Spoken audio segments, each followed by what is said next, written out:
Hello दोस्तों, स्वागत है आप सभी का आपके अपने YouTube channel competitive classes for library science में।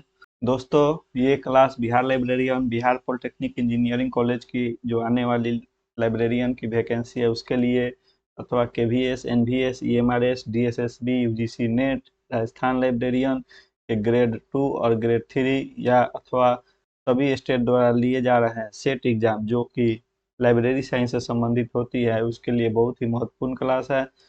दोस्तों, आपका स्वागत करता हूं मैं इस क्लास में। आपके स्क्रीन पे एक क्यूआर कोड दिख रहा होगा ऊपर कोने की तरफ में, जो कि हमारे टेलीग्राम का क्यूआर कोड है।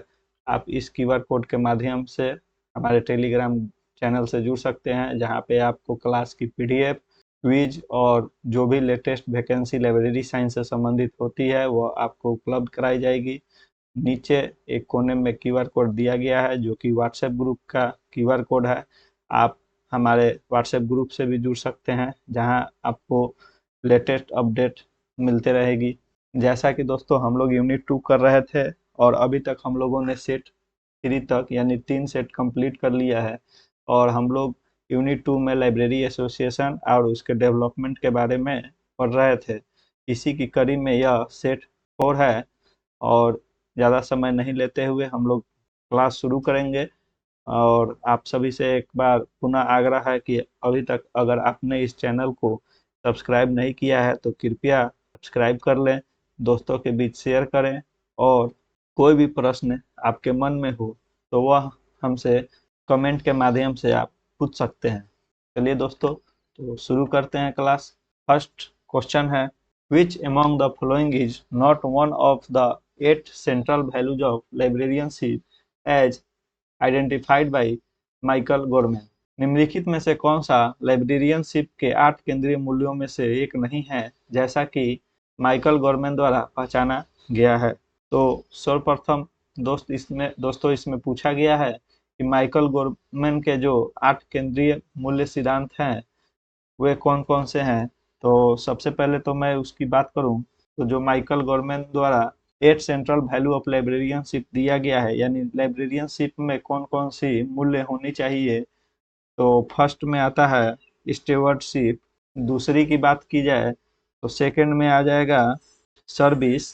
अगर थर्ड की बात की जाए तो इसमें इंटेलेक्चुअल फ्रीडम आ जाएगा, और फोर्थ की बात की जाए तो इसमें प्राइवेसी हो जाएगा, रेशनलिज्म हो जाएगी, commitment to literacy and learning हो जाएगी, और सेवेंथ जो है वह इक्विटी ऑफ एक्सेस हो जाएगी, और 8 नंबर जो है 8 जो केंद्रीय सिद्धांत हैं लाइब्रेरियन के, उसमें 8वां नंबर हो जाएगा डेमोक्रेसी।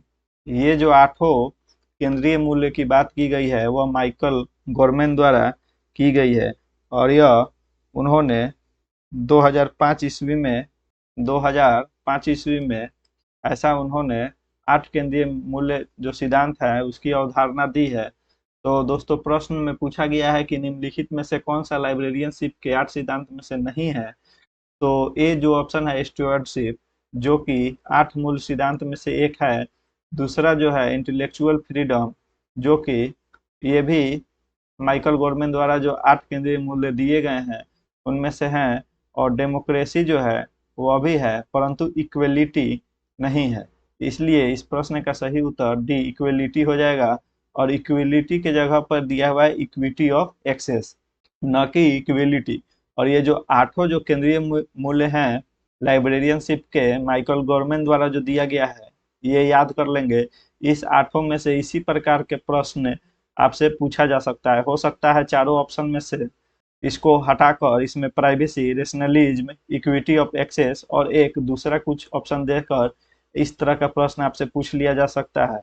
इसलिए इनके जो 8 केंद्रीय मूल्य हैं उन्हें याद कर लेंगे, जो कि इस प्रकार है। फर्स्ट है स्टीवर्डशिप, सेकंड है सर्विस, थर्ड है इंटेलेक्चुअल फ्रीडम, फोर्थ है प्राइवेसी, फिफ्थ है रेशनलिज्म, सिक्स्थ है commitment to literacy and learning, six seventh हो गया इक्विटी ऑफ एक्सेस, और 8 हो गया डेमोक्रेसी। ये जो लाइब्रेरियन के 8 मूल सिद्धांत हैं, और ये गुण जो हैं एक लाइब्रेरियन में होनी चाहिए। नेक्स्ट क्वेश्चन करेंगे दोस्तों, which of the following organisation declared 17 May as world information society day, यानी किस संगठन ने 17 मई को विश्व सूचना समाज दिवस घोषित किया है? इस प्रश्न का सही उत्तर ऑप्शन बी हो जाएगा, world summit on information society, जिसका शॉर्ट फॉर्म होता है WSIS, world summit on information society. दोस्तों वहाँ पिछले प्रश्न में जो मैंने 2005 ईस्वी माइकल गोरमैन द्वारा बताया था वह सन थोड़ा गलती है, मुझसे थोड़ा कंफ्यूजन है उसमें, हो सकता है कि वह 2005 ना हो, तो इसलिए उसको थोड़ा करेक्ट कर लेंगे। और इस प्रश्न का सही उत्तर world summit on the information society WSIS हो जाएगा। इसी के द्वारा 17 मई को विश्व सूचना समाज दिवस घोषित किया गया था। नेक्स्ट क्वेश्चन करेंगे, who was the first director of Raja Ram Mohan Roy library foundation? Raja Ram Mohan Roy library foundation के पहले निदेशक कौन थे? ए ऑप्शन है BS केशवन, बी ऑप्शन है नॉन ऑफ द दीज, और सी ऑप्शन है BP बरुआ, जबकि डी ऑप्शन है S बसरुद्दीन।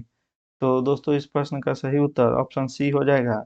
जो BP बरुआ थे वे राजा राम मोहन राय लाइब्रेरी फाउंडेशन के पहले निदेशक के तौर पे जाने जाते हैं। नेक्स्ट क्वेश्चन करेंगे दोस्तों, यहाँ कुछ गलती टाइप हो गया है। इस पर ये प्रश्न होगा, which of the following are associated with UNESCO programme? निम्नलिखित में से कौन यूनेस्को कार्यक्रम से जुड़े हैं? जिसमें ए ऑप्शन हो जाएगा जनरल इंफॉर्मेशन प्रोग्राम, जिसे शॉर्ट फॉर्म में PGI कहा जाता है।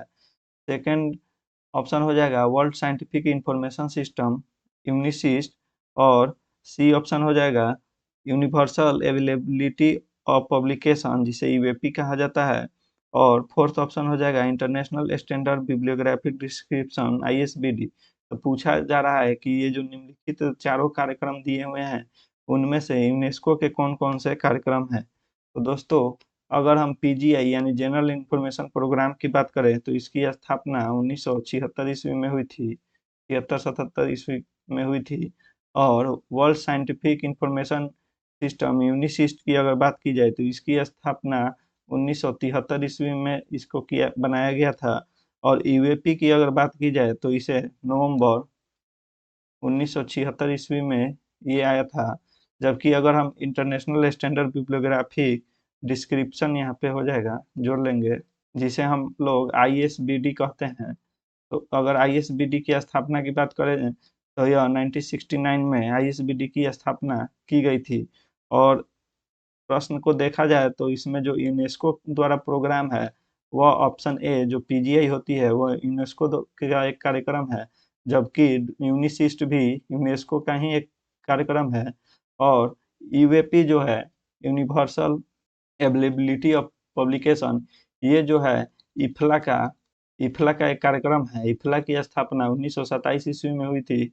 और इंटरनेशनल स्टैंडर्ड बिब्लियोग्राफिक डिस्क्रिप्शन अगर ISBD की बात की जाए तो यह भी इफ्ला का ही एक कार्यक्रम है। दोस्तों तो इस तरह से इस प्रश्न का सही उत्तर ए ऑप्शन और बी सही हो जाएगा, जो कि यूनेस्को का प्रोग्राम है, इसलिए इस प्रश्न का सही उत्तर A and B are correct हो जाएगा। दोस्तों अगर हम ISBD की और जानकारी ले जैसा कि ऑप्शन डी में दिया गया है, तो ISBD की स्थापना जैसे कि मैंने बताया कि 1969 ईस्वी में हुई थी। दोस्तों इसका जो ISBD के लिए जो रिव्यू कमेटी का गठन किया गया था, रिव्यू कमेटी रिव्यू कमेटी का गठन किया गया था वह सन 1981 ईस्वी में किया गया था। और ISBD के विभिन्न प्रकार के प्रकाशन प्रकाशित किए जाते हैं, जैसे कि ISBD M जो कि मोनोग्राफ के लिए होता है, ISBD CM जिसे हम कार्टोग्राफिक मटेरियल कहते हैं, और ISBD NBM जिसे हम नॉन बुक मटेरियल कहते हैं। और ये सब जो अस्तित्व में आए थे वह 1987 ईस्वी में आए थे, इसलिए इन तीनों को मैंने एक जगह रखा है, ISBD M, ISBD CM और ISBD NBM 1987 में आई थी। जबकि अगर हम ISBD S यानी S से सीरियल हो जाएगा, अगर सीरियल के लिए ISBD नंबर का निर्धारण किया जाता है तो यह सन 1988 ईस्वी में अस्तित्व में आई थी। अगर इसी प्रकार हम ISBD CF, और यहाँ पे CF का मतलब हो जाएगा कंप्यूटर फाइल, CF का मतलब हो जाएगा क्या, तो याद रखेंगे कंप्यूटर फाइल। तो ISBD CF जो है वह 1990 ईस्वी में आई थी। जबकि अगर पूछा जाए कि ISBD CF जो है वह ER के रूप में परिवर्तित हो गई थी, कन्वर्ट हो गई थी, यानी ISBD CF become ISBD ER। तो ER का यहाँ पे हो जाएगा इलेक्ट्रॉनिक सोर्स। तो यह कब हुई थी? तो यह 1997 ईस्वी में। ISBD जो CF है, कंप्यूटर फाइल जो है, वह इलेक्ट्रॉनिक रिसोर्स के रूप में 1997 ईस्वी में कन्वर्ट हो गई थी। अगर इससे भी आगे ISBD की बात मैं बताऊं तो ISBD जो A है उस वह और ISBD PM जो है, इन दोनों का अस्तित्व 1991 में हुआ था। जबकि अगर ISBD G की बात की जाए, ISBD G, तो यह सन 1992 ईस्वी में आई थी। तो देखिए दोस्तों, मैंने यहाँ ISBD से संबंधित जिनकी जितनी भी महत्वपूर्ण जानकारियाँ था वह एक ही प्रश्न में दी है। जैसे कि ISBD की स्थापना 1969 ईस्वी में की गई थी। यह एक इफ्ला द्वारा संचालित प्रोग्राम, मतलब इफ्ला द्वारा संचालित है। और दूसरा क्या है कि ISBD M जो मोनोग्राफ होता है, CM होता है कार्टोग्राफिक मटेरियल, और ISBD NBM जिसे नॉन बुक मटेरियल कहा जाता है, वह 1987 ईस्वी में अस्तित्व में आया था। जबकि रिव्यू कमेटी का गठन अगर पूछा जाए तो 1981 ईस्वी में आई थी। उसी प्रकार ISBD S जो सीरियल के लिए होता है वह 1988 ईस्वी में आई थी। और ISBD CF जिसे हम CF मतलब कंप्यूटर फाइल होता है, वह 1990 ईस्वी में आई थी। और यही परिवर्तित होकर हो गया ISBD ER, मतलब कि जो कंप्यूटर से संबंधित स्रोत होते हैं वह इलेक्ट्रॉनिक रिसोर्स में परिवर्तित हो गए, और यह सन 1997 में हुई थी। जबकि ISBD A और ISBD PM पूछा जाए तो 1991 में अस्तित्व में आई थी। और ISBD G जो है 1992 ईस्वी में अस्तित्व में आई थी। नेक्स्ट क्वेश्चन करेंगे दोस्तों। Information for all programme IFAP was launched by. IFAP जो है, इंफॉर्मेशन फॉर ऑल प्रोग्राम, वो किसके द्वारा शुरू किया गया था? ए ऑप्शन है यूनेस्को, बी ऑप्शन है इफ्ला, सी ऑप्शन है लाइब्रेरी ऑफ कांग्रेस, और डी ऑप्शन है ALA। तो इस प्रश्न का सही उत्तर ऑप्शन ए हो जाएगा। इंफॉर्मेशन फॉर ऑल प्रोग्राम जो है यूनेस्को द्वारा सन 2001 ईस्वी में शुरू की गई थी। 2001 ईस्वी में शुरू की गई थी। तो अब नेक्स्ट क्वेश्चन करेंगे दोस्तों। Who developed 7 faces of information literacy. सूचना साक्षरता के 7 चेहरे किसने विकसित किए हैं? तो ए ऑप्शन है डेविड लोफ्स्टर, बी ऑप्शन है क्रिस्टियन सुसान ब्रूस, और सी ऑप्शन है रॉबर्ट ई बर्कोविच, और डी ऑप्शन है जेमी मैकेंजी। तो दोस्तों इस प्रश्न का सही उत्तर हो जाएगा बी, क्रिस्टियन सुसान ब्रूस, जो 1997 ईस्वी में सूचना साक्षरता के 7 फेस यानी 7 फेसेस ऑफ इंफॉर्मेशन लिटरेसी दिए थे। अगर आपसे पूछा लिया जाए परीक्षाओं में कि ये वो सातों फेसेस कौन कौन सी थी, या उसे क्रम में सजाने को बोल दिया जाए, तो फर्स्ट में आ जाता है आइडेंटिफाई, सेकंड आ जाएगा स्कोप, थर्ड आ जाएगा प्लान, फोर्थ आ जाएगा गैदर, इवेलुएट, मैनेज, और लास्ट हो जाएगा प्रेजेंट। तो इसे भी आप लोग याद रखेंगे। ये जो identify, scope, plan, gather, evaluate, manage, present जो है, यही 7 फेसेस ऑफ इंफॉर्मेशन लिटरेसी है जिसे क्रिस्टिन सुसान ब्रूस ने 1997 ईस्वी में दी थी। नेक्स्ट क्वेश्चन करेंगे। The Nehru memorial museum and library is an autonomous institution functioning under the. Nehru स्मारक संग्रहालय और पुस्तकालय के तहत कार्य करने वाली एक स्वायत्त संस्था कौन सी है? तो फर्स्ट ऑप्शन है MHRD, बी ऑप्शन है ministry of sports, C option है मिनिस्ट्री ऑफ कल्चर, और डी ऑप्शन है ministry of information and broadcasting. तो दोस्तों इस प्रश्न का सही उत्तर ऑप्शन सी हो जाएगा, मिनिस्ट्री ऑफ कल्चर। अब नेक्स्ट क्वेश्चन करेंगे। National book trust NBT is an autonomous organisation functioning now under the aegis of. National book trust NBT एक स्वायत्त संगठन है जो अब किसके तत्वावधान में कार्य कर रहा है? तो देखिए, जो NBT थी वह पहले मिनिस्ट्री ऑफ कल्चर के अंतर्गत आती थी, परंतु अब यह HRD, मिनिस्ट्री ऑफ HRD के अंतर्गत आती है। तो अगर आपसे पूछ लिया जाए कि नेशनल बुक ट्रस्ट जो है वह किसके अंतर्गत आती है, तो वह मिनिस्ट्री ऑफ HRD के अंतर्गत आती है। और अगर पूछा जाए कि NBT यानी नेशनल बुक ट्रस्ट की स्थापना यानी फाउंड कब किया गया था, तो यह 1997 ईस्वी में किया गया था, 1957। चलिए दोस्तों नेक्स्ट क्वेश्चन करेंगे। Indian library review, Indian library review is a blog of. First option है Delhi public library, second option है RRRLA, सी ऑप्शन है ILA और डी ऑप्शन है national library of India Kolkata. दोस्तों इस प्रश्न का सही उत्तर ऑप्शन डी हो जाएगा, national library of India Kolkata. इसी के द्वारा इंडियन लाइब्रेरी रिव्यू जो ब्लॉग है वह national library of India Kolkata का ही है। एक नेक्स्ट क्वेश्चन करेंगे। In which state below there is no provision of library cess in its public library act.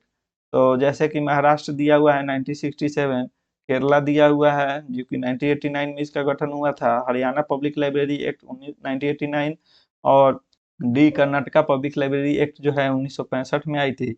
तो पूछा जा रहा है कि निम्नलिखित में से किसमें कर का प्रावधान नहीं है। तो इस प्रश्न का सही उत्तर ऑप्शन ए हो जाएगा, महाराष्ट्र में किसी भी प्रकार का लाइब्रेरी सेस नहीं लिया जाता है। जबकि अगर केरला की हम बात करें तो केरला में सरचार्ज लिया जाता है, सरचार्ज के रूप में लिया जाता है house tax and property tax पे। जबकि अगर हरियाणा की भी बात की जाए तो हाउस और प्रॉपर्टी टैक्स पे कर लिया जाता है। जबकि कर्नाटका की बात की जाए तो यह 6% ऑफ लैंड रेवेन्यू, जबकि 6% ऑफ लैंड रेवेन्यू यानी 6% कर्नाटका में लैंड रेवेन्यू के रूप में लाइब्रेरी सेस लिया जाता है। अगर दोस्तों मैं आप सभी को फिर पुनः एक बार जितने भी सार्वजनिक पुस्तकालय अधिनियम है उन्हें रिवाइज करा देता हूँ इस प्रश्न में, ताकि आपको आगे जितने भी इससे संबंधित प्रश्न आए या परीक्षा में पूछी जाए तो उससे आपको कोई परेशानी नहीं हो। जैसे कि फर्स्ट अगर मैं बात करूं तो मद्रास यानी जो कि तमिलनाडु में है। अगर पब्लिक लाइब्रेरी एक्ट की बात किया जाए, पब्लिक लाइब्रेरी एक्ट की बात की जाए तो यह सन 1948 ईस्वी में आई थी और इसमें जो प्रावधान है वह 10 पैसा पर रूपी, पहले 5 पैसा था, अब वह 10 पैसा प्रति रूपी हो गया है, जो कि हाउस टैक्स और प्रॉपर्टी टैक्स पे ली जाती है, प्रॉपर्टी टैक्स पे वसूल की जाती है। तो यानी कि मद्रास में पब्लिक लाइब्रेरी एक्ट जो 1948 ईस्वी में आई थी इस पे टैक्स लिया जाता है। सेकंड हो जाएगा Andhra Pradesh public library act जो कि 1960 ईस्वी में आई थी और इसमें जो है 8%, इसको 8% कह सकते हैं, यानी कि 8 पैसा जो होता है 8 पैसा प्रति रूपी टैक्स के रूप में वसूला जाता है और यह भी हाउस टैक्स और प्रॉपर्टी टैक्स पे वसूल किया जाता है। अगर थर्ड की बात करें तो कर्नाटका में जो पब्लिक लाइब्रेरी एक्ट 1965 ईस्वी में लागू हुई थी और यहाँ भी 6% लैंड रेवेन्यू पे टैक्स लिया जाता है, लैंड रेवेन्यू पे टैक्स लिया जाता है। हो सके तो आप लोग नोट्स बनाते चलेंगे, कहीं जितना ही लिख कर आप लोग रखेंगे वो आप लोग के लिए बेनिफिशियल होगा।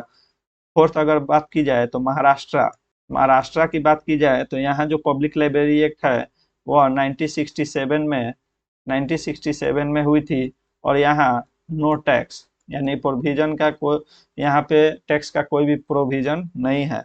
वेस्ट बंगाल की बात की जाए तो वेस्ट बंगाल में जो पब्लिक लाइब्रेरी एक्ट लागू हुआ था वह 1979 में लागू हुआ था और यहाँ भी किसी प्रकार का टैक्स नहीं लिया जाता है।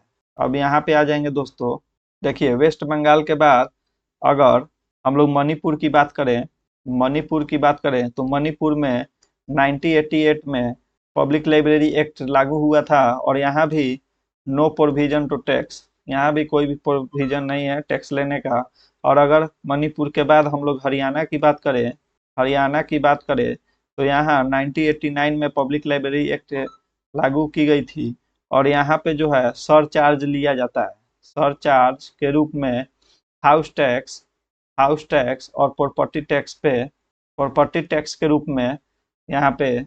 देखिए अगर हम लोग केरला की बात करें हरियाणा के बाद केरला में, तो केरला में भी 1989 में गठन हुआ था और यहाँ भी सरचार्ज के रूप में हाउस टैक्स और प्रॉपर्टी टैक्स पे टैक्स का प्रावधान है जो लाइब्रेरी के लिए लिया जाता है।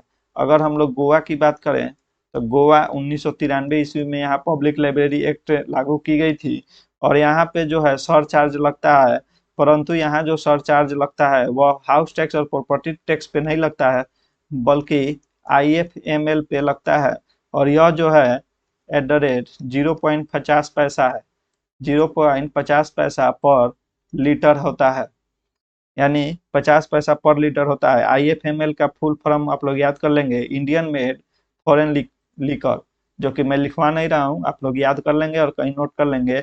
इंडियन मेड फॉरेन लिकर पे टैक्स लगती है।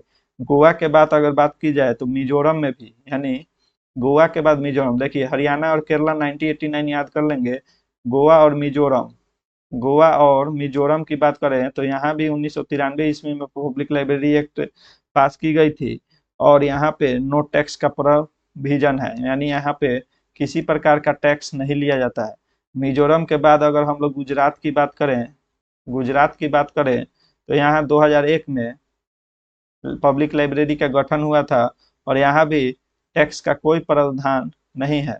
जबकि गुजरात के बाद उड़ीसा में भी 2001 में पब्लिक लाइब्रेरी एक्ट पास किया गया था बिल और यहाँ भी किसी प्रकार का लाइब्रेरी के लिए टैक्स नहीं लिया जाता है, यानी इसको याद कर लेंगे। हरियाणा केरला 1989, गोवा मिजोरम 1993 और गुजरात उड़ीसा जो है 2001 ईस्वी हो गया।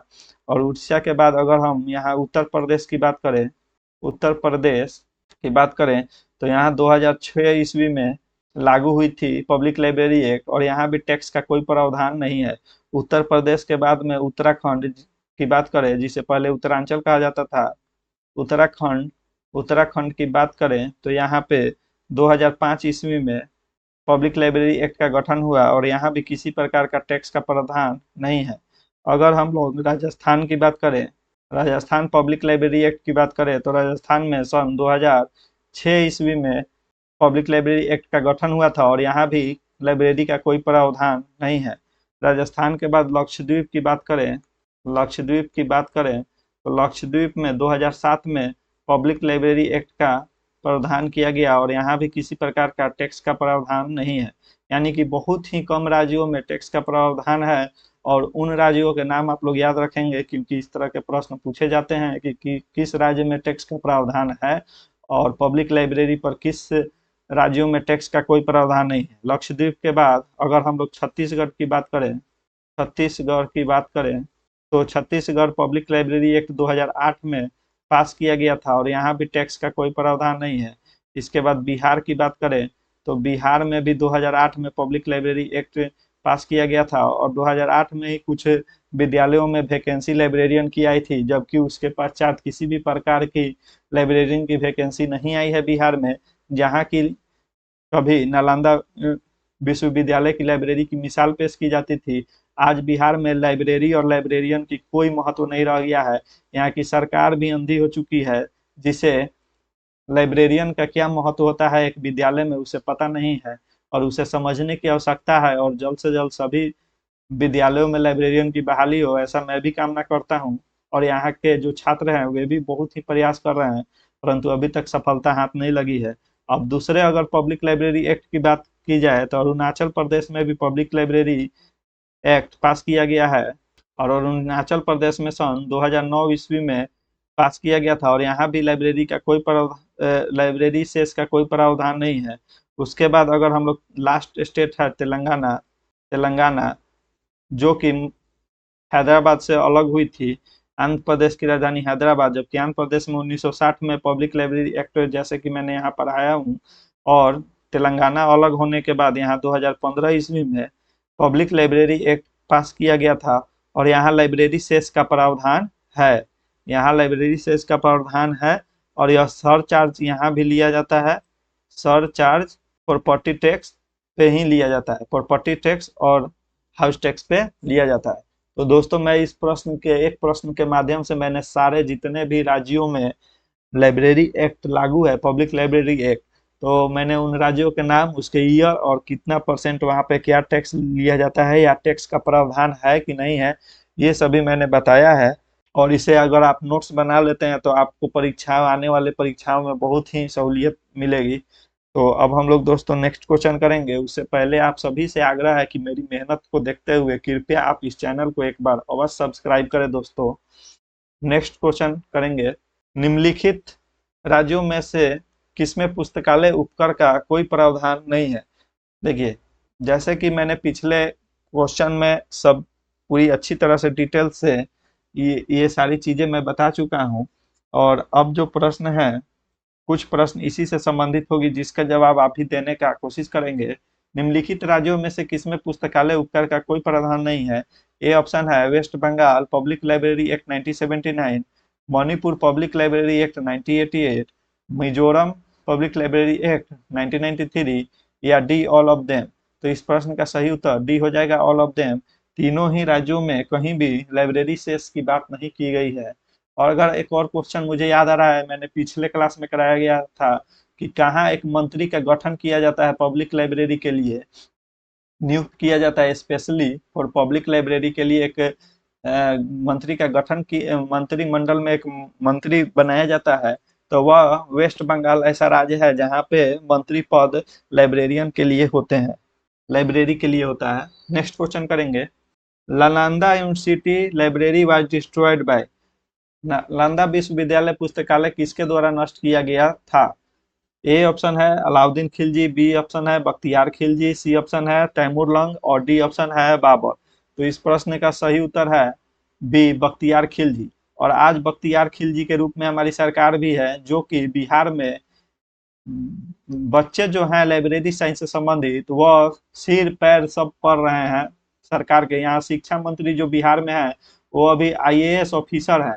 और ये भी अभी तक इस बात को नहीं समझ पा रहे हैं कि किसी भी विद्यालय में लाइब्रेरियन कितना आवश्यक है पुस्तकालय का संचालन करने के लिए। यहाँ की इस प्रकार की हालत है कि विश्वविद्यालय में तो लाइब्रेरियन है ही नहीं, स्कूलों की बात तो बहुत दूर तक है।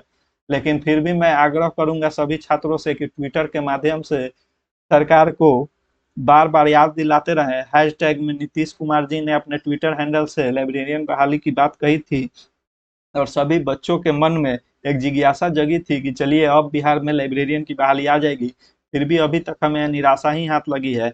तो जिस प्रकार नालंदा विश्वविद्यालय का पुस्तकालय बख्तियार खिलजी ने नष्ट किया, उसी प्रकार आज जो सरकार द्वारा फैसला लिया जा रहा है लाइब्रेरी के संबंध में, वह भी कोई ज्यादा उचित कदम नहीं उठाया जा रहा है इसके प्रति। तो सभी दोस्तों से आग्रह है कि अपनी बातों को सरकार तक पहुंचाएं, या तो ट्विटर के माध्यम से या किसी भी माध्यम से, या जाके मंत्री लोग से मिले ताकि बिहार में भी विद्यालयों में लाइब्रेरियन की बहाली आए। चलिए दोस्तों, अब आगे क्वेश्चन करेंगे। Which commission recommended 6.5% of the total budget of MCT for its library? किस आयोग ने अपने पुस्तकालय के लिए विश्वविद्यालय के कुल बजट का 6.5% की सिफारिश की? तो इस प्रश्न का ए ऑप्शन है Kothari education commission, B option है Radha Krishnan commission for higher education, C option है रंगनाथन कमेटी और डी ऑप्शन है सिन्हा कमेटी। तो इस प्रश्न का सही उत्तर हो जाएगा B Radha Krishnan commission for higher education. इन्होंने ही 6.5% की कुल बजट का 6.5% जो है वह पुस्तकालय के लिए होना चाहिए, ऐसा उन्होंने सिफारिश की थी। नेक्स्ट क्वेश्चन करेंगे। किस वर्ष में शब्द सूचना की मांग टी.डी. विल्सन द्वारा संयोजित किया गया था? In which year the term information seeking behaviour coined by TD. Wilson? A option है 1991, बी ऑप्शन है 1981, सी ऑप्शन है 1960 और डी ऑप्शन है 1970। इस प्रश्न का सही उत्तर बी हो जाएगा। 1981 में टी.डी. विल्सन ने सूचना की मांग व्यवहार यानी इंफॉर्मेशन सीकिंग बिहेवियर का टर्म प्रतिपादित किया था। नेक्स्ट क्वेश्चन करेंगे। Arrange the following state public library act in chronological order. यहाँ पे क्रोनोलॉजिकल ऑर्डर में किस राज्य में कब पब्लिक लाइब्रेरी एक्ट की स्थापना हुई थी? तो देखिए, बिहार पब्लिक लाइब्रेरी एक्ट जो है वह 2008 में यहाँ पे हुई थी। और इसी के साथ छत्तीसगढ़ में भी 2008 में पब्लिक लाइब्रेरी एक्ट की लाया गया था। ये गुजरात की बात करें तो गुजरात और उड़ीसा में 2001 ईस्वी में आई थी। जबकि अगर गोवा की बात करें तो 1993 ईस्वी में गोवा और मिजोरम में आई थी। और अरुणाचल प्रदेश की बात की जाए तो यहाँ 2009 ईस्वी में पब्लिक लाइब्रेरी एक्ट पारित किया गया था। तो इसे क्रोनोलॉजिकल ऑर्डर में सजाया जाए तो सर्वप्रथम 1993 गोवा आएगा, जो कि ऑप्शन सी में होना चाहिए। यहाँ किसी भी ऑप्शन में सी नहीं है, हो सकता है कि यहाँ छूट गया हो, तो यहाँ हम लोग सी लिख लेते हैं। फिर 1993 के बाद 2001 है, जो कि ए होगा।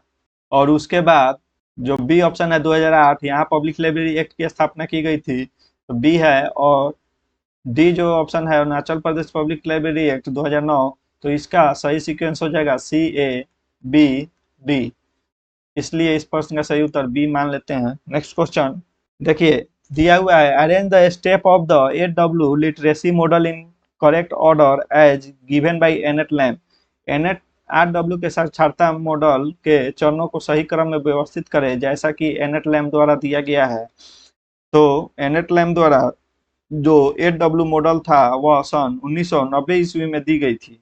और इसका क्रम जो मैंने पिछले क्लास में भी जो 3 सेट मैंने कराया है प्रीवियस ईयर का, उसमें मैंने कराया था। एक बार पुनः मैं बता देता हूँ कि वो जो 8W में 8 क्या कौन कौन से मॉडल हैं। तो फर्स्ट में आ जाते हैं वाचिंग, सेकंड में आ जाएंगे वंडरिंग, थर्ड में आ जाएंगे वेबिंग, फोर्थ में आ जाएंगे विगलिंग।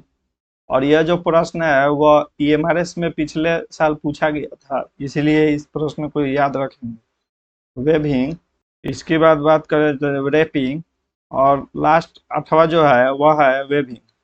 तो अगर सही क्रम में पहचाना जाए तो आप देख सकते हैं कि यहाँ पे पहले वॉन्डरिंग दिया हुआ है, वाचिंग तो है नहीं। फर्स्ट में वॉन्डरिंग दिया हुआ है, यानी कि यह 1 नंबर में आ जाएगा। उसके बाद वॉन्डरिंग के बाद देखेंगे वेबिंग जो है यहाँ दिया हुआ है, तो वेबिंग सेकेंड नंबर पे आ जाएगा। उसके बाद देखेंगे वेबिंग के बाद वेबिंग और वीविंग दो है, तो वेबिंग के बाद जो WEAVING है वह पहले आती है। इसका भी देखिए विगलिंगली और रैपिंग, ये भी याद रखेंगे। और वेबिंग और वेबिंग यहाँ स्पेलिंग का फर्क है, WEAVING है और यहाँ WAVING है। तो WEAVING जो है वो पहले आती है, इसीलिए थर्ड स्थान पे आएगी, और उसके बाद ये फोर्थ स्थान पे। तो अब सजाएंगे CADB, यह सही क्रम होगा। देखेंगे किस ऑप्शन में है, तो सी दो जगह है, उसके बाद ए है, तो ऑप्शन बी सही हो जाएगा।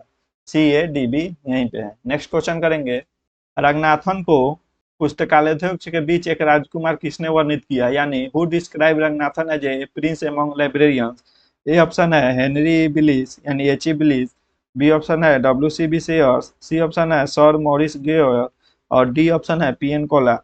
सर मॉरिस गोयर जो थे, सी ऑप्शन, इन्होंने ही रंगनाथन को a prince among the librarian कहा था। नेक्स्ट क्वेश्चन करेंगे, who wrote foreword to first edition of 5 law of library science.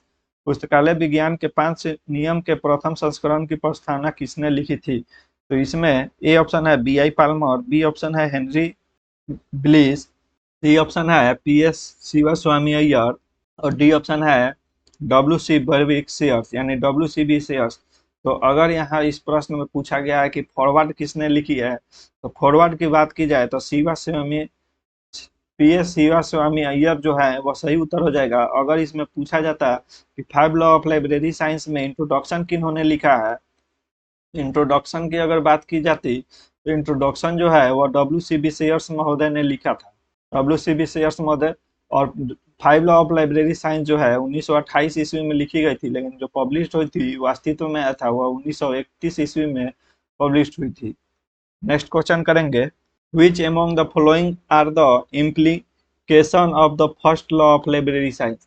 निम्नलिखित में से कौन पुस्तकालय विज्ञान के प्रथम नियम के निहितार्थ हैं। ए है लाइब्रेरी आवर्स, बी है लाइब्रेरी लोकेशन एक्सेसिबिलिटी, और सी है पब्लिसिटी। तो देखिए इस प्रश्न में जो डी ऑप्शन है ऑल ऑफ द अबव, यह सही उत्तर हो जाएगा, क्योंकि जो first law of library science है उसके अंतर्गत library hour, library location accessibility और पब्लिसिटी ये सभी आ जाती हैं। दोस्तों अगर बात करें 5 लॉ ऑफ लाइब्रेरी साइंस तो जैसा कि ये तीनों ऑप्शन जो दिया हुआ है वह फर्स्ट लॉ के अंतर्गत आ जाएगा। अगर हम सेकंड लॉ की बात करें और फर्स्ट लॉ है जिसे हम लोग कहते हैं books are for use. Second law के अंतर्गत अगर हम लोग पूछे कि कौन कौन सी चीजें आती है, तो जो रंगनाथन की सेकेंड लॉ होती है उसके अंतर्गत आ जाता है ऑब्लिगेशन ऑफ द स्टेट और गवर्नमेंट। सेकेंड आ जाता है इसमें service for blind and handicraft, service for blind and handicraft. मैं यहाँ पे प्रमुख प्रमुख लिखवा रहा हूँ। इसी में आ जाएगा सर्विस फॉर स्लैम, इसी में आ जाएगा सिलेक्शन ऑफ बुक। अगर आपसे पूछ दिया है कि सिलेक्शन ऑफ बुक किस लॉ के अंतर्गत आती है, तो यह सेकंड लॉ के अंतर्गत आएगी। अगर आपसे पूछ दिया जाए एक्सटेंशन सर्विस, एक्सटेंशन सर्विस यह भी सेकंड लॉ के अंतर्गत आती है। अगर आपसे पूछ दिया जाए स्टाफ सिलेक्शन, यह किसके अंतर्गत आएगी, तो यह भी सेकंड लॉ के अंतर्गत आएगी। और सबसे महत्व, अभी हम मैंने लाइब्रेरी सेस के बारे में बात की थी, यानी लाइब्रेरी के लिए टैक्स जो लगती है उसके लिए। अगर लाइब्रेरी सेस की बात की जाए तो यह भी सेकेंड लॉ में आती है। थर्ड लॉ की बात करें, इसके अंतर्गत जो प्रमुख प्रमुख टर्म है वो आ जाती है ओपन एक्सेस। सेकंड जो है सेल्फ अरेंजमेंट। थर्ड जो है वह हो जाएगा डिस्प्ले ऑफ बुक्स, क्योंकि थर्ड लॉ होता है every books is her reader. Third law होता है every books is her reader. और सेकंड लॉ जो होता है वह होता है every reader his her books. और फर्स्ट जो होता है वह होता है books are for use, books are for use. तो थर्ड लॉ में हो जाएगा डिस्प्ले ऑफ बुक्स, और इसी के अंतर्गत जो है क्लासिफिकेशन एंड कैटलॉगिंग भी इसी के अंतर्गत आती है। अगर हम लोग फोर्थ लॉ की बात करें, तो फोर्थ लॉ के अंतर्गत जो होती है, जिसको हम लोग कहते हैं save the time of user, save the time of users, क्योंकि समय बहुत ही मूल्यवान होता है। तो इसके अंतर्गत जो मुख्य मुख्य एग्जाम्पल है वह आ जाएगी फर्स्ट ऑफ ऑल सर्कुलेशन। और जो सर्कुलेशन है वह इशू मेथड पर निर्भर करता है कि वहाँ की पुस्तक को निर्गत करने की प्रक्रिया क्या है। सेकंड में अगर हम बात करें तो रेफरेंस सर्विस, यानी कि फोर्थ लॉ में जितनी भी सर्विस प्रोवाइड की जाती है लाइब्रेरी द्वारा वे सभी इसी के अंतर्गत आते हैं। तो रेफरेंस सर्विस हो जाएगा। फिर से सेंट्रलाइज या प्रीनेटल कैटलॉगिंग हो जाएगा, प्रीनेटल कैटलॉगिंग, जिससे कि समय की बचत होती है। या सेंट्रलाइज कैटलॉगिंग जो होती है, सेंट्रलाइज कैटलॉगिंग में क्या होता है कि दो या दो से अधिक लाइब्रेरी एक साथ मिलकर पुस्तकों का कैटलॉगिंग तैयार करते हैं, तो उसी को हम लोग सेंट्रलाइज कैटलॉगिंग कहते हैं। फिर स्टेक रूम गाइड्स ये फोर्थ लॉ के अंतर्गत आएगी। और क्लासिफाइड अरेंजमेंट ये भी कुछ महत्वपूर्ण चीजें हैं जो कि, अब देखिए, अगर फिफ्थ लॉ की बात की जाए तो फिफ्थ लॉ हो जाता है library is a growing organism. तो इसके अंतर्गत अगर बात करें तो जितनी भी आधुनिक चीजें हैं, जैसे कि लाइब्रेरी ऑटोमेशन, अगर पूछ दिया जाए कि RFID किसके अंतर्गत आएगी, तो RFID भी इसी के अंतर्गत आएगी। फिर से CD-ROM, इंटरनेट का प्रयोग, ये सभी फिफ्थ लॉ के अंतर्गत आती है। और फिफ्थ लॉ होता है library is a growing organism. और इसमें जो अगर आपसे पूछ दिया जाए तो सबसे महत्वपूर्ण जो है, एक होता है चाइल्ड ग्रोथ और एक होता है एडल्ट ग्रोथ। ठीक है, ये भी फिफ्थ लॉ के अंतर्गत आती है। और पेंसिल का प्रयोग करना, पेंसिल का उपयोग करना किसके लिए, तो कॉल नंबर के लिए पेंसिल का उपयोग करना, ये भी फिफ्थ लॉ के अंतर्गत आती है। तो मैंने फर्स्ट लॉ के अंतर्गत ये तीनों आ जाएगी, library hours, library location and accessibility. C आ जाता है पब्लिसिटी। सेकेंड लॉ के अंतर्गत जो प्रमुख प्रमुख की फैक्ट्स हैं वो आ जाएंगे obligation of the state government, service for blind handicraft, इसमें स्लम एरिया के भी बच्चों के लिए जो उपयोग किया जाता है वो भी आ जाएगी, selection of book, extension service, staff selection और लाइब्रेरी से। जबकि थर्ड लॉ के अंतर्गत आ जाएगी open access, self arrangement, display of books, classification and cataloguing. अगर इसी में पूछ दिया जाए प्री नेटल कैटलॉगिंग किसके अंतर्गत आती है, तो वो फोर्थ लॉ में चली जाएगी। प्री नेटल कैटलॉगिंग का मतलब होता है कि जो पुस्तक आती है उसका पहले से ही कैटलॉग तैयार करके रखा जाता है, या सेंट्रलाइज कैटलॉगिंग, जो कि मैंने बताया कि दो या दो से अधिक जो पुस्तकालय होते हैं एक साथ मिलकर पुस्तकों का कैटलॉग तैयार करते हैं, तो वह सेंट्रलाइज कैटलॉगिंग हो जाता है, तो वो फोर्थ लॉ में चली जाएगी। जबकि सिर्फ क्लासिफिकेशन एंड कैटलॉगिंग पूछा जाएगा तो वो रंगनाथन के थर्ड लॉ के अंतर्गत आएगी।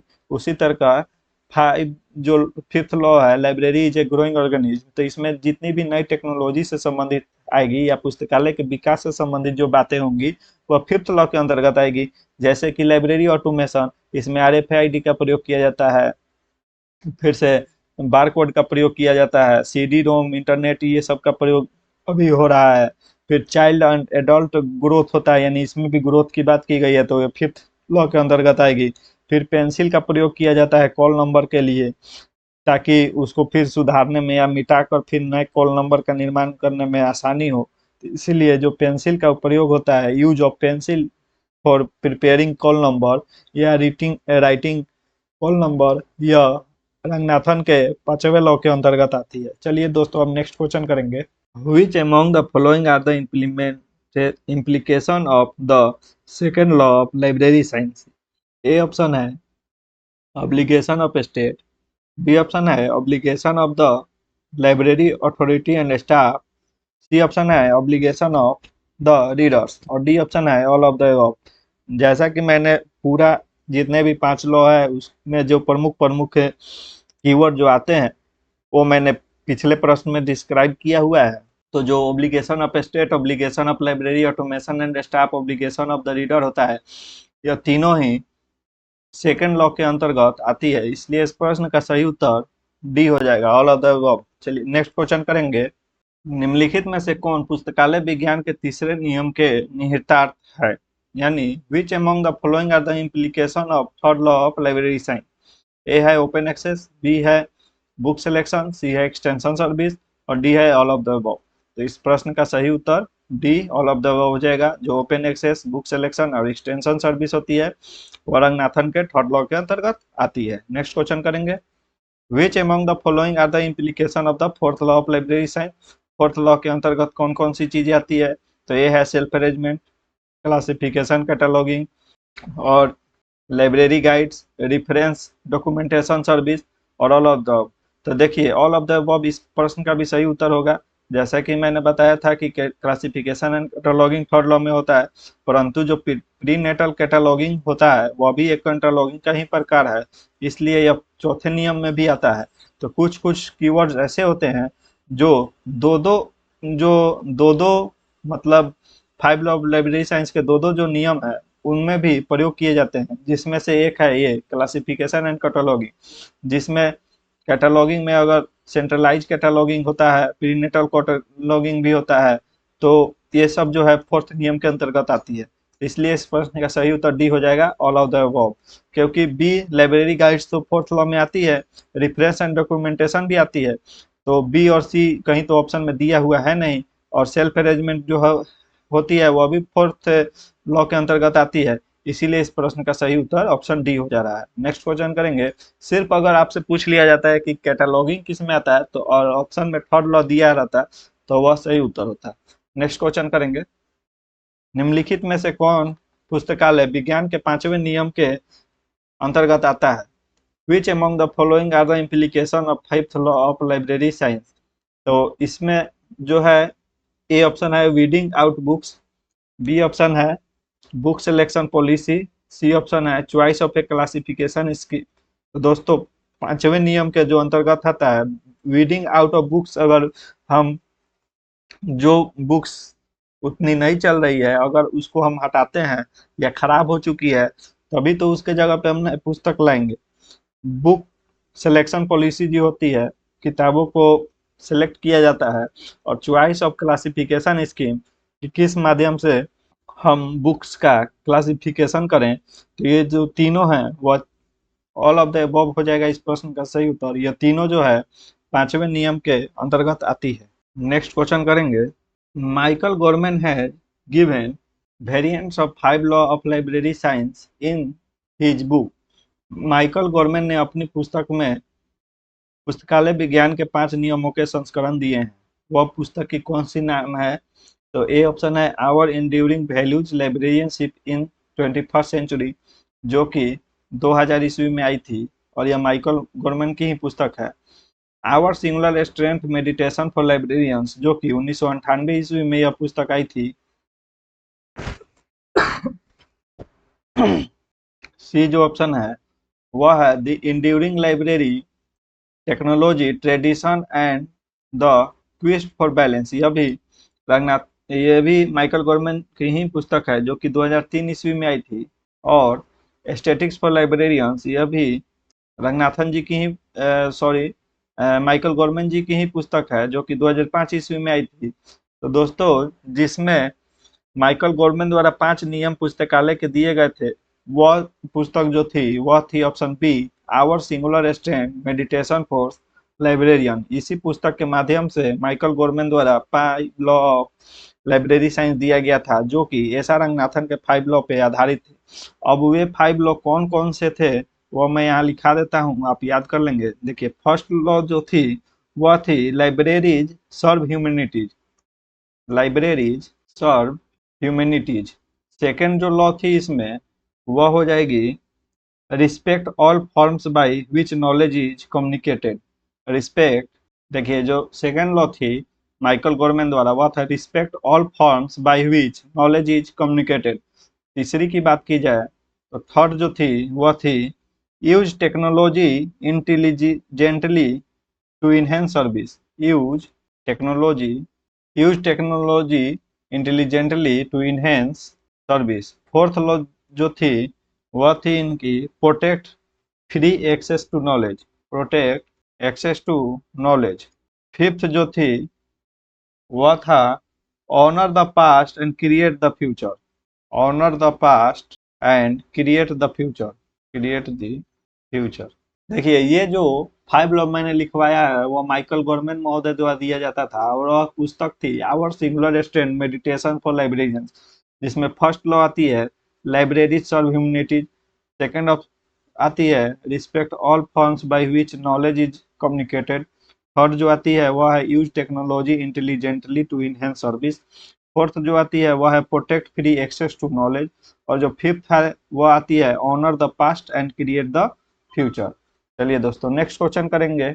एलरिजा Noruzi has suggested the variants of 5 law of library science in web context in the year. Alireza Noruzi ने किस वर्ष में वेब संदर्भ में पुस्तकालय विज्ञान के 5 नियमों की वेरिएंट का सुझाव दिया है। ऑप्शन ए है 2001, बी है 2002, सी है 2003 और डी है 2004।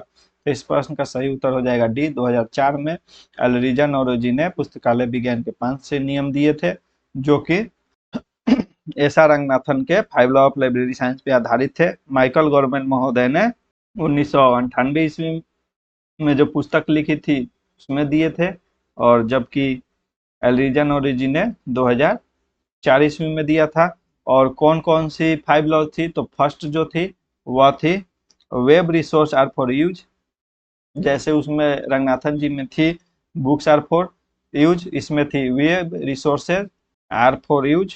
सेकंड जो थी वह थी every user his her web resources, every user his. Third जो थी वह थी every web resources its user. Fourth थी वह थी save the time of the user. और फिफ्थ जो थी वह थी the web is a growing organism. तो ये जो है एलरिजा नौरोजी जी ने जो 2004 में 5 लॉ ऑफ लाइब्रेरी साइंस दी थी वही था। फर्स्ट थे web resources are for use, second थी every user his her web resources, third थी every web resources its user, और फोर्थ थी save the time of the user, और फिफ्थ थी the web is a growing organism. Next question करेंगे। Carl Simpson has suggested the variant of 5 law of library science applicable to media e-resources in the year। Carol Simpson ने किस वर्ष में ई संसाधन पर लागू जो पुस्तकालय विज्ञान के 5 नियम थे वो कब दिए थे। तो इस प्रश्न का ऑप्शन ए है 2006, बी है 2007, सी है 2008 और डी ऑप्शन है 2009। तो इस प्रश्न का सही उत्तर हो जाएगा ऑप्शन सी, 2008 ईस्वी में कैरल सिम्पसन महोदय ने भी 5 लॉ दिया था। और ये 5 लॉ कौन कौन से थी वह इस प्रकार है। फर्स्ट जो 5 लॉ थे वह मीडिया आर फॉर यूज। अगर आपसे प्रश्न में पूछ दिया जाए कि मीडिया शब्द का इस्तेमाल मतलब किया गया था फाइव ऑफ लाइब्रेरी साइंस किसके द्वारा, तो वह थे कैरल सिम्पसन महोदय द्वारा, और वो भी 2008 ईस्वी में। सेकंड अगर कहा जाए तो सेकंड जो था, इवरी पैट्रन हीज हर इंफॉर्मेशन। थर्ड लॉ की बात की जाए तो थर्ड लॉ जो है वह है इवरी मीडियम इट्स यूजर। अगर फोर्थ लॉ की बात की जाए तो save the time of the patron. Fifth law की बात की जाए तो वह थी the library is a growing organism. The library is a growing organism. तो ये 5 लॉ थी जो कि केरल सिम्पसन महोदय द्वारा 2008 ईस्वी में दी थी। मैंने अभी तक माइकल गवर्नमेंट द्वारा जो दिया गया था 5 लॉ वो बताया। मैंने नौरोजी द्वारा, अलरिजा नौरोजी द्वारा जो 2004 ईस्वी में 5 लॉ दिया गया था जो कि रंगनाथन 5 लॉ पे आधारित था, उसको बता दिया। मैंने ये इस प्रश्न में जो केरल सिम्पसन महोदय द्वारा 2008 ईस्वी में जो इस संसाधन पर आधारित 5 लॉ ऑफ लाइब्रेरी साइंस दिया गया था वो भी मैं बता चुका हूँ, जिसमें फर्स्ट है media are for use, second है every pattern his her information, third है एवरी मीडियम इट्स यूजर, और फोर्थ है save the time of patron, और फिफ्थ है the library is a growing organism. तो ये भी 5 आप कहीं नोट्स बना रहे होंगे तो बहुत ही आपके लिए बेनिफिशियल होगी। और ये सभी चीजें जो सभी प्रश्न है वह यूनिट वाइज नोट करके रखेंगे तो आने वाले परीक्षाओं के लिए आप बहुत ही महत्वपूर्ण साबित हो सकती है। नेक्स्ट क्वेश्चन करेंगे। These words state students to think of and believe in library service above library work as their life goal, who stated with reference for 5 law of library science. जो ये शब्द छात्रों को पुस्तकालय के काम से ऊपर पुस्तकालय सेवा को अपने लक्ष्य के रूप में सोचने और विश्वास करने के लिए प्रेरित करते हैं। यह एक कथन है और इस कथन को किन्होंने दिया है वही इस प्रश्न में पूछा जा रहा है। तो जिन्होंने पुस्तकालय विज्ञान के 5 नियमों के संदर्भ में ये चीजें कही हैं वो कौन है, तो ऑप्शन ए है professor P N Kaula, B है पॉलिन एथर्टन, सी है WCB शेयर्स, और डी है डॉक्टर पीटर लेजर। तो इस प्रश्न का सही उत्तर हो जाएगा पॉलिन एथर्टन। अगर आपको कोई कथन वाला क्वेश्चन पूछ दिया जाए कि ये कथन किसका कहा गया है, ये कथन किसका कहा गया है, तो इसमें समझाने वाली दोस्तों कोई चीज होती नहीं है। ये डायरेक्ट आपको याद ही करना पड़ेगा जिस प्रकार का यह प्रश्न है। और यह प्रश्न का सही उत्तर पॉलिन एथर्टन होगा। इन्होंने ही कहा था कि ये शब्द छात्रों को पुस्तकालय के काम से ऊपर पुस्तकालय सेवा को अपने लक्ष्य के रूप में सोचने और विश्वास करने के लिए प्रेरित करते हैं। नेक्स्ट क्वेश्चन करेंगे। From which university S R Ranganathan was awarded D Litt award. D Litt award किस यूनिवर्सिटी द्वारा दिया गया था, तो ए ऑप्शन है एस आर रंगनाथन को, तो ए ऑप्शन है university of Delhi, B option है university of Madras, C option है यूनिवर्सिटी ऑफ लंदन, और डी ऑप्शन है यूनिवर्सिटी ऑफ पिट्सबर्ग। तो दोस्तों इस प्रश्न का सही उत्तर दो होगा, जैसे कि एक तो है यूनिवर्सिटी ऑफ दिल्ली जो कि डिलीट की उपाधि इन्हें 1948 ईस्वी में प्रदान की गई थी, और एक है यूनिवर्सिटी ऑफ पिट्सबर्ग जो कि 1964 ईस्वी में एस आर रंगनाथन महोदय को डिलीट की उपाधि दी गई थी। ये 64 है 64। तो इसलिए इस प्रश्न का सही उत्तर ए और डी हो जाएगा जो कि ऑप्शन ए में है, अतः इस प्रश्न का सही उत्तर ए हो जाएगा। नेक्स्ट क्वेश्चन करेंगे। National medical library of India is mainly a fill in the blanks है library in the field of medical and allied science. मतलब भारत का राष्ट्रीय चिकित्सा पुस्तकालय मुख्य रूप से चिकित्सा और संबंध विज्ञान के क्षेत्र में एक पुस्तकालय है। यानी किस प्रकार का पुस्तकालय है जो national medical library of India है, तो लैंडिंग है, बी ऑप्शन है रेफरेंस, सी है वर्चुअल लाइब्रेरी है, या डी है डिजिटल लाइब्रेरी है। तो ये जो नेशनल मेडिकल लाइब्रेरी जो मेडिकल साइंस और मेडिकल एलाइड साइंस के लिए है वह एक प्रकार का रेफरेंस लाइब्रेरी है, इसलिए इस प्रश्न का सही उत्तर रेफरेंस लाइब्रेरी हो जाएगा और इसका सही उत्तर बी हो जाएगा। नेक्स्ट क्वेश्चन करेंगे। Identify the following that does not come under user education. मतलब है कि निम्नलिखित में से पहचान करनी है जो उपयोगकर्ता शिक्षा के अंतर्गत नहीं आती है। तो ए ऑप्शन है initiation of the freshman, B option है लाइब्रेरी टूर, सी ऑप्शन है observing users information seeking behaviour, और डी है बिब्लियोग्राफिक इंस्ट्रक्शन। तो देखिए उपयोगकर्ता शिक्षा के अंतर्गत इनिशिएशन ऑफ द फ्रेशमैन आती है, लाइब्रेरी टूर भी आती है, और observing users information seeking behaviour, यानी ये नहीं आती है यूजर एजुकेशन के अंतर्गत में, जबकि बिब्लियोग्राफिक इंस्ट्रक्शन जो होती है यह यूजर एजुकेशन के अंतर्गत आती है। इसलिए इस प्रश्न का सही उत्तर ऑप्शन सी हो जाएगा। नेक्स्ट क्वेश्चन करेंगे, library association UK is now known as, जो लाइब्रेरी एसोसिएशन यूके है उसे अब किस नाम के रूप में जाना जाता है? तो जो लाइब्रेरी एसोसिएशन यूके है उसे अभी हम लोग सिलिप के नाम से जाने जाते हैं, CILIP। सिलिप की स्थापना 2002 ईस्वी में हुई थी और यह किससे निर्माण हुई थी? तो लाइब्रेरी एसोसिएशन जो कि 1877 ईस्वी में बनी थी, और IIS institute of information scientist जो इंस्टीट्यूट है जो कि 1958 ईस्वी में बनी थी, इन दोनों को मर्ज करके सिलिप का निर्माण किया गया था। और सिलिप का निर्माण 2002 ईस्वी में हुआ था। और इसका फुल फॉर्म अगर आप लोग को याद होगा तो इस प्रश्न को सही कर सकते हैं, अथवा आपको आते हुए भी इस प्रश्न का सही उत्तर नहीं कर सकते हैं। तो सिलिप का फुल फॉर्म होता है chartered institute of chartered institute of library and information professional. तो ये इसकी स्लिप की फुल फॉर्म होती है। और देखेंगे किस ऑप्शन में है, तो ये ऑप्शन है chartered institute of library and information professionals. देखिए इसका सही प्रश्न का सही उत्तर ये ही हो जाएगा, जबकि चार्टेड इंस्टीट्यूशन यहाँ दिया हुआ है जो कि नहीं होगा। चार्टेड इंस्टीट्यूशन भी फुल फॉर्म में नहीं आता है, chartered institute of library and information professionals होता है, ना कि प्रोफेशन होता है। तो यहाँ पे ये शब्द गलत दिया गया है और इन दोनों में ये दोनों शब्द गलत दिए गए हैं।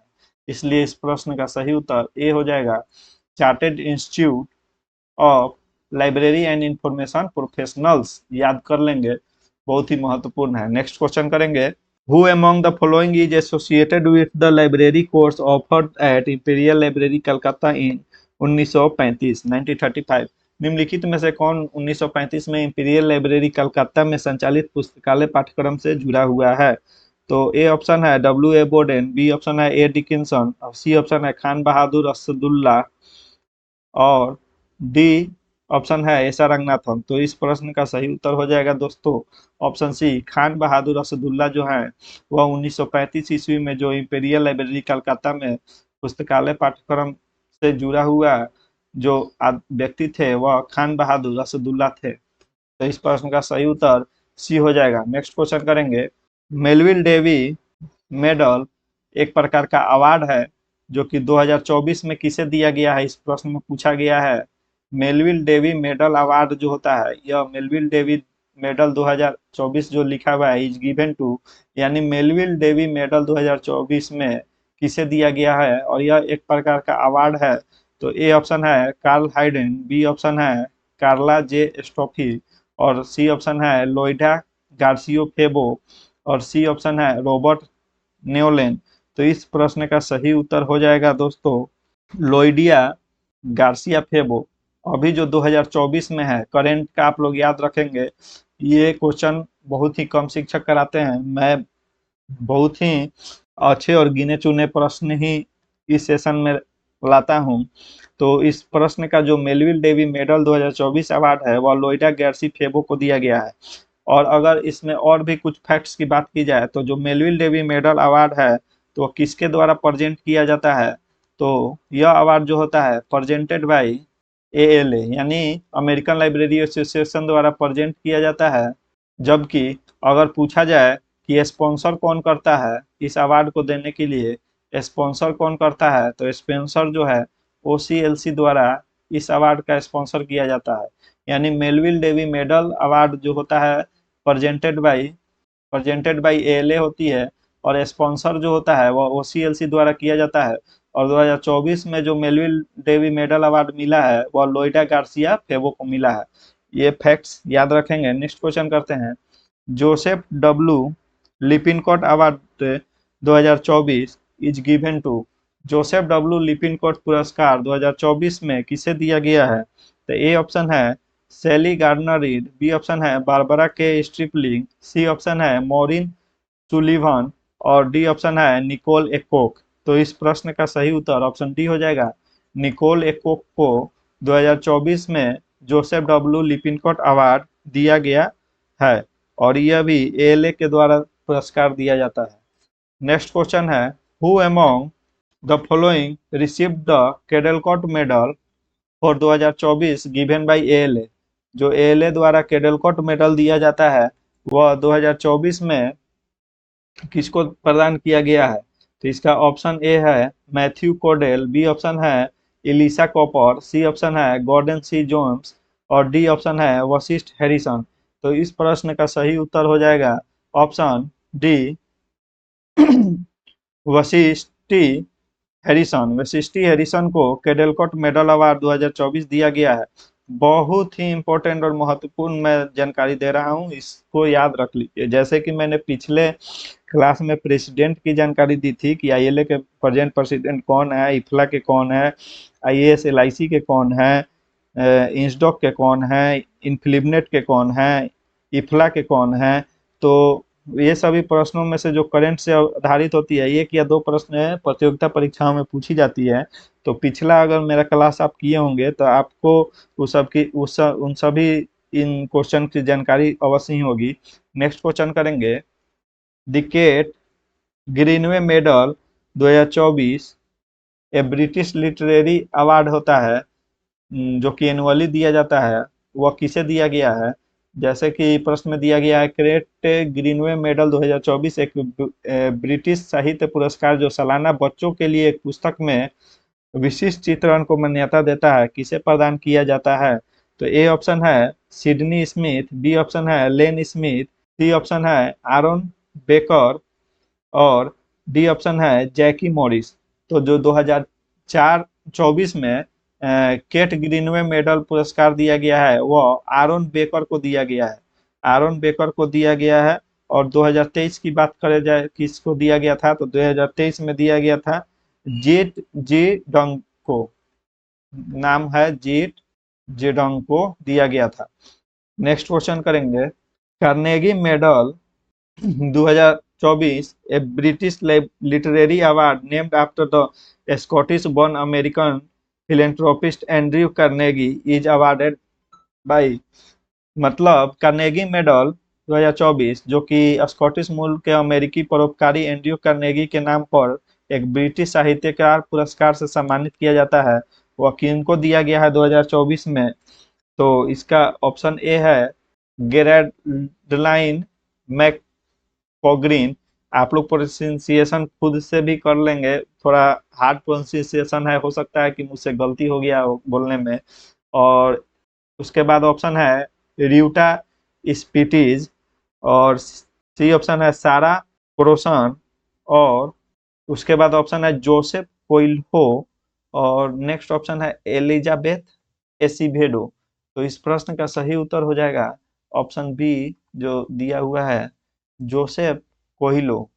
जोसेफ कोइलो जो है 2024 में इन्हें कार्नेगी मेडल पुरस्कार प्रदान किया गया था और इनका एक नोवेल था और यह नोवेल का नाम था लॉस्ट इन द मेज। लॉस्ट इन द मेज, इसी नोवेल के लिए इन्हें कार्नेगी मेडल 2024 का पुरस्कार दिया गया था जोसेफ कोइलो को। नेक्स्ट क्वेश्चन करेंगे, who was the first president of IFLA. IFLA के पहले अध्यक्ष कौन थे? तो फर्स्ट ऑप्शन है सिनिका सिपिला, बी ऑप्शन है इसाक कोलिजन, सी ऑप्शन है डोना स्कीडर और डी ऑप्शन है ग्लोरिया पेरेज सेल्मेरोन। इस प्रश्न का सही उत्तर हो जाएगा ऑप्शन बी इसाक कोलिजन जो थे। इफ्ला की जो स्थापना हुई थी वह 1927 ईस्वी में की गई थी। नेक्स्ट क्वेश्चन करेंगे, who is the present president of IFLA. IFLA के वर्तमान में अध्यक्ष कौन से हैं? इसका ऑप्शन ए है सिनिका सिपिला, बी है एलन टीज, सी है बिक्की मैकडोनाल्ड और डी है ग्लोरिया पेरेज सेल्मेरोन। तो इस प्रश्न का सही उत्तर सी हो जाएगा, बिक्की मैकडोनाल्ड जो है अभी प्रेजेंट 2024 में इफ्ला के प्रेसिडेंट है। नेक्स्ट क्वेश्चन करेंगे, who was the first president of slip formed in 2002। जैसे कि मैंने बताया है कि सिलिप की स्थापना 2002 ईस्वी में हुई थी और सिलिप के प्रथम अध्यक्ष किसे नियुक्त किया गया था? तो ए ऑप्शन है अयूब खान, बी ऑप्शन है केट रॉबिन्सन, सी ऑप्शन है मार्गरेट वाटसन और डी ऑप्शन है शीला कोरेल। तो इस प्रश्न का सही उत्तर ऑप्शन डी हो जाएगा। शीला कोरेल को फर्स्ट अध्यक्ष के रूप में सिलिप का नियुक्त किया गया था। नेक्स्ट क्वेश्चन करेंगे, who is the present president of slip. यहाँ पूछ रहा है कि सिलिप के वर्तमान अध्यक्ष कौन थे। तो ए ऑप्शन है अयूब खान, बी ऑप्शन है केट रॉबिन्सन, सी ऑप्शन है डेविड स्टीवर्ट और डी ऑप्शन है शीला कोरेल। तो इस प्रश्न का सही उत्तर बी हो जाएगा। केट रॉबिन्सन जो है वह 2024 में सिलिप के अभी अध्यक्ष हैं।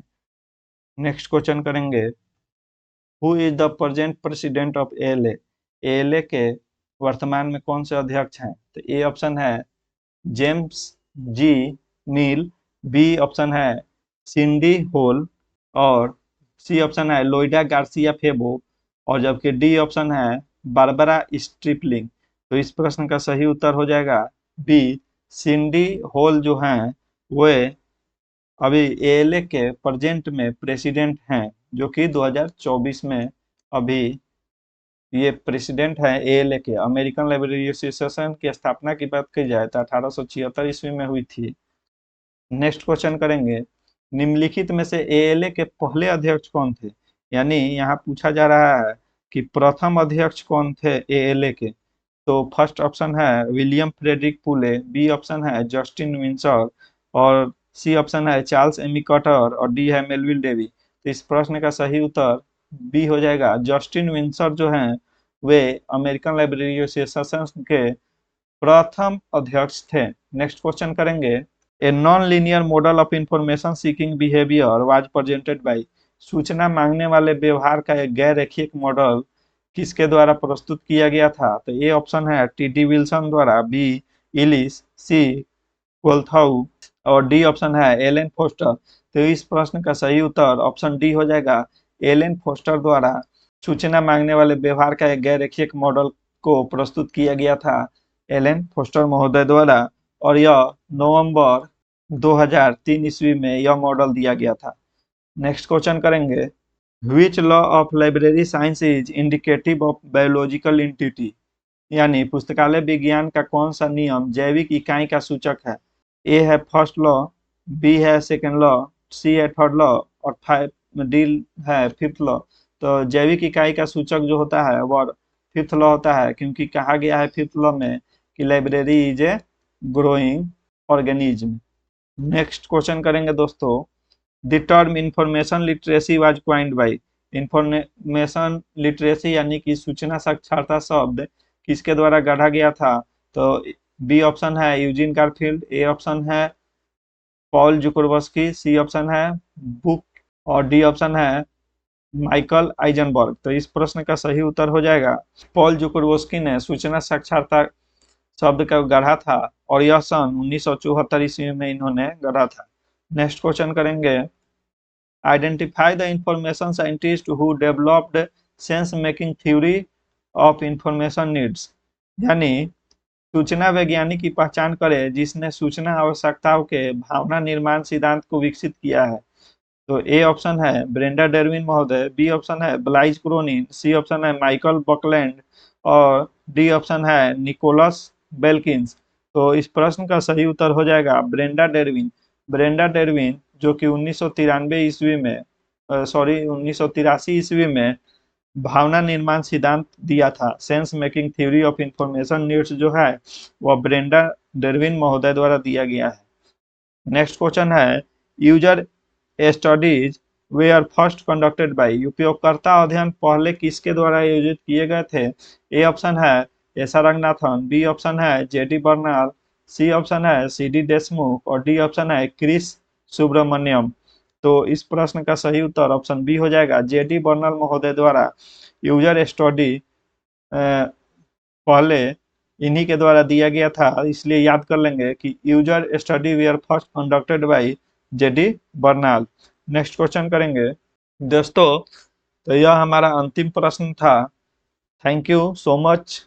और दोस्तों जैसा कि आपने अगर मेरे वीडियो अभी तक अंत तक देखा होगा तो आप जान ही पाए होंगे कि मैंने कितने अच्छे अच्छे प्रश्नों का संकलन इस यूनिट में किया था और इस यूनिट का नाम था लाइब्रेरी एसोसिएशन एंड डेवलपमेंट। इससे संबंधित जितने भी प्रमुख क्वेश्चन थे मैंने इस यूनिट में कराया हूँ और आगे भी अगले एक दो दो या तीन यूनिट और लाऊंगा, जिसमें मैं संपूर्ण प्रश्न जो प्रमुख प्रमुख हैं लाइब्रेरी एसोसिएशन और उसके डेवलपमेंट से संबंधित, वो मैं करा दूंगा। तो दोस्तों, आपको अगर मेरी मेहनत इसमें नजर आती हो तो कृपया इस चैनल को एक बार जरूर सब्सक्राइब करें और अपने दोस्तों के बीच शेयर भी करें।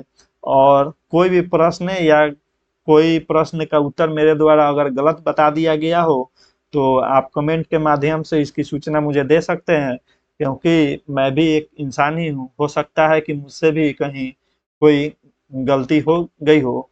वैसे मैंने इसका पूरा ख्याल रखा है कि मैं कोई गलत इंफॉर्मेशन आपको नहीं दूं। फिर भी हो सकता है कि मानवीय भूल के कारण मैं कुछ गलत अगर आंसर हो गया हो तो आप मुझे सजेस्ट कर सकते हैं और कमेंट के माध्यम से बता सकते हैं। अंत में यही कहूंगा दोस्तों कि थैंक यू वेरी मच, और चैनल को अवश्य सब्सक्राइब करें। और ये टेलीग्राम का जो क्यूआर कोड और इसका जो यूआरएल होता है वो यूट्यूब वीडियो के डिस्क्रिप्शन में दिया हुआ है। व्हाट्सएप में ग्रुप का भी डिस्क्रिप्शन में यूआरएल दिया गया है, लिंक दिया गया है। तो इस लिंक के माध्यम से अथवा स्क्रीन पे दिए गए क्यूआर कोड के माध्यम से आप हमारे टेलीग्राम ग्रुप और व्हाट्सएप ग्रुप से जुड़ सकते हैं। तो दोस्तों, thank you so much, bye bye.